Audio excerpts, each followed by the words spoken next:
Баршаңызға сәлем, құрметті көрермендер. Бүгін сіздермен дүкендегі дайын қамырмен самса жасайтын болғанбыз. Әркімнің түйу әдісі әртүрлі, сондықтан мен осы бір әдісті көрсетейін деп шештім. Өзім осылай түйемін.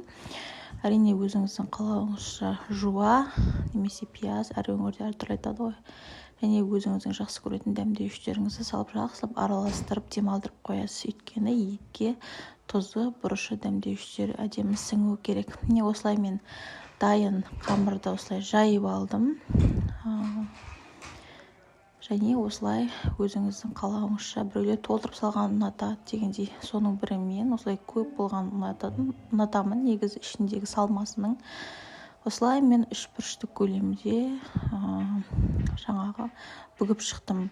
Негізі қамыр доп-домалақ болу керек еді, бірақ менікі кішкене қисықтау солай болып жайылды, бірақ дәмі өте керемет болып шықты.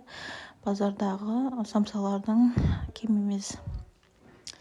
Осылай бетіне сүт пен жұмыртқаны араластырып жағып алдым дағыны. Осындай күнжіт септім.